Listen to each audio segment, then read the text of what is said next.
Bonjour et bienvenue dans le chapitre 2 de notre MOOC Machine Learning et Credit Scoring.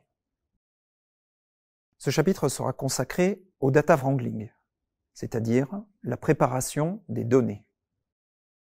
L'objectif de ce chapitre est de vous parler de la collecte des données, de vous décrire en quoi l'analyse descriptive des données est une étape indispensable pour bien préparer les données, et enfin de vous donner les outils principaux de la préparation des bases de modélisation. Ce chapitre sera divisé en 4 vidéos. Alors, sans plus attendre, commençons par la première vidéo. Cette vidéo est consacrée aux principales étapes de la préparation des données. C'est ce qu'on appelle le data wrangling. Alors repartons tout d'abord du cycle de vie d'un projet de machine learning, représenté ici sur ce schéma. Le cycle de vie intègre 3 étapes. D'abord la compréhension métier et la préparation des données, puis la modélisation et enfin l'implémentation. La compréhension métier consiste à définir proprement le problème qui sera posé ensuite au data scientist, qui lui apportera une réponse en termes de traitement de données afin de résoudre une problématique métier, en l'occurrence ici pour le credit scoring.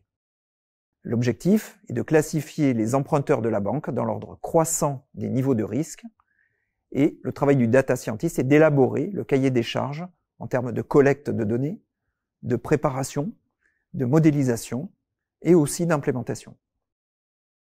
Lors de la collecte des données, les data scientists vont comprendre les données et vont les préparer pour passer à la deuxième phase, qui est la phase de modélisation. Cette phase de modélisation comprend 3 sous-étapes. Une première étape de sélection des variables. Alors la sélection des variables, c'est-à-dire la constitution du jeu de features qui vont être utilisées afin de réaliser les modèles de prédiction et qui consiste à éliminer les variables qui ont un faible pouvoir explicatif et à ne retenir que les variables les plus pertinentes. Ensuite, nous avons la construction du modèle de prédiction lui-même. Et enfin, il y a le déploiement du modèle, c'est-à-dire l'homologation du modèle, la validation par les corps internes et éventuellement par les régulateurs externes, les superviseurs. Et ensuite, il y a la phase d'industrialisation, c'est-à-dire de développement d'un outil. Alors la troisième phase est l'intégration du modèle dans les processus métiers, que ce soit l'octroi de crédit, la gestion des risques, la mesure des risques, le stress testing, etc. Il y a également une étape importante également dans la vie du modèle, qui est le suivi des prédictions, c'est-à-dire le backtesting, le suivi de la performance du modèle dans le temps. Est-ce que le modèle performe bien, oui ou non? Doit-il être recalibré? Doit-on le refondre? La préparation des données inclut la phase de compréhension métier, comme je viens de le mentionner, et une phase de préparation des bases de données pour la modélisation. La compréhension du métier, bien évidemment, va orienter la collecte des données. Va-t-on collecter dans les données du métier, dans les données comptables de la banque, ou dans les systèmes risques, dans les systèmes liés aux différentes business units, ou en centrale dans le groupe, ou encore au sein des systèmes d'information de chaque filiale. Également, il faut spécifier précisément les données nécessaires car les systèmes d'information des banques contiennent des quantités de données astronomiques. Voilà donc toute la problématique de la collecte des données. Vient ensuite la phase de compréhension de la donnée, c'est-à-dire l'analyse des sources, l'identification des problèmes de qualité, l'analyse exploratoire des données et, par exemple, l'identification, s'il y en a, des problèmes de données manquantes. Enfin arrive la phase préliminaire de préparation des données, c'est-à-dire le nettoyage des données. À titre d'exemple, s'assurer que les données soient toutes dans la même devise ou bien que les dates soient dans un seul format et sont bien cohérentes, pas de date de naissance avant 1900 par exemple. Alors faisons un zoom à présent sur la collecte des données et sur ses principales étapes. Avant tout, il s'agit de compréhension métier et c'est pour cela que je ne réduis pas le sujet de la collecte de données à un problème technique d'aller chercher des données dans des systèmes informatiques et de constituer des fichiers. Le problème est avant tout de demander aux acteurs métiers quels sont les indicateurs pertinents pour faire des prédictions. Alors cela va orienter bien évidemment l'univers des données qui sont utiles pour résoudre le problème. Deuxièmement, l'analyse des processus métiers, les environnements techniques, les acteurs, les données disponibles et manquantes. L'objectif est de se donner une vision d'ensemble des données qu'on va utiliser, mais aussi des données qu'on va récupérer. Le troisième point, c'est comment les décisions seront prises à partir des modèles prédictifs. Eh bien, cela va orienter à la fois la façon de faire les bases de modélisation, mais aussi de développer le modèle prédictif. Enfin, l'identification des variables explicatives, c'est-à-dire l'ensemble de l'univers de toutes les features qui sont théoriquement possibles. Alors, je mentionne que nous ne sommes pas encore dans la phase de réduction du nombre de features pour développer le modèle. On est toujours ici dans la phase de collecte des données. Mais l'objectif est bien d'établir la liste des features sur lesquelles on a besoin de collecter des données. Passons à présent à la phase de feature engineering. Ce qu'on appelle le feature engineering recouvre une partie de la préparation des données et de la modélisation, c'est-à-dire la mise au format des données. La préparation colonne par colonne de la matrice des features, s'assurer que les montants sont dans les mêmes devises ou les mêmes unités. Une erreur que l'on retrouve fréquemment dans les bases de données est d'avoir des montants, par exemple en millions d'euros, et aussi des montants en euros dans le même champ de la base de données. Ces incohérences, ces erreurs sont fréquentes dans les bases de données et elles engendrent des biais importants dans les modèles. C'est ici que se situe cette phase de préparation de la donnée, dans le cadre bleu de la phase de la compréhension métier sur le schéma. Je mentionnais tout à l'heure la sélection des variables, c'est-à-dire l'univers des features que nous récupérons dans la phase de collecte.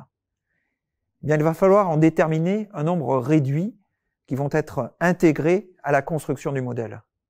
Donc ces deux phases de préparation des données et de sélection des variables constituent ce qu'on appelle le feature engineering. Pour l'élaboration de la base de modélisation, l'objectif est de préparer une base, c'est-à-dire un fichier type fichier CSV qui sera ensuite exploité pour la conception des modèles. Ce fichier contient à la fois des observations de défauts et de survie, c'est ce qu'on appelle la réponse, mais aussi les variables explicatives, les features. Alors très concrètement, le fichier se présente comme une matrice, appelée matrice des features, et dont une des colonnes contient les réponses. Les lignes de cette matrice représentent les différentes observations. Si les données proviennent de tables différentes, il faut évidemment concevoir des règles, dites règles de jointure, et trouver, par exemple, les identifiants uniques pour pouvoir fusionner et joindre les bases. Donc, à titre d'exemple, lorsqu'on travaille sur les données de crédit, nous avons des données de transactions, qui sont souvent dans les bases de transactions, puis des données clients, qui sont dans des bases de référentiels clients. Il nous faut joindre ces deux types de bases, et donc faire le lien entre chaque emprunteur et l'ensemble de ces transactions. Le niveau de granularité doit être adapté à la situation métier et bien évidemment, l'élaboration des bases de modélisation conduit à déterminer 3 jeux de données. Un jeu de données pour l'entraînement du modèle, un jeu de données pour ce qu'on appelle la cross-validation, c'est-à-dire l'identification des hyperparamètres du modèle, et nous reviendrons là-dessus un peu plus loin, et puis le jeu de test qui sert à valider le modèle. Alors, simplement, juste pour illustrer mon propos et vous montrer concrètement à quoi ressemble la matrice des features, voici un extrait d'une base de données extrêmement classique qui sert de jeu d'apprentissage pour tous les data scientists qui débutent dans le métier. La base de données des passagers du Titanic. Alors vous voyez ici en colonne 1 le vecteur de toutes les réponses, c'est-à-dire est-ce que le passager a survécu ou non. Chaque ligne représente une observation, c'est-à-dire un passager. Viennent ensuite les caractéristiques de chaque passager, représentées par un vecteur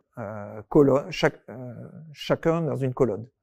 Cela commence par la classe, première classe, deuxième classe, troisième classe, puis le nom, le sexe, l'âge, le nombre de frères et sœurs ou de parents, puis enfin d'autres paramètres. L'objectif est de prédire les survivants du Titanic, c'est-à-dire d'expliquer le contenu de la colonne 1 à partir des vecteurs colonnes suivantes. Toute l'information utile à la résolution de ce problème mathématique est donc contenue dans la matrice des features. Alors résumons-nous. La préparation des données commence par une phase de compréhension des données, d'analyse descriptive, de nettoyage. La deuxième phase s'appelle le feature engineering. Il s'agit de la mise au format des données, de l'imputation, par exemple le remplacement, l'attribution de valeurs par défaut ou de valeurs modélisées à des données manquantes, et la sélection des features. La base de modélisation est réalisée par jointure des différentes bases de données utiles pour la modélisation. 3 bases sont ensuite réalisées. Tout d'abord, une base de calibrage, une base de cross-validation et enfin, une base de test.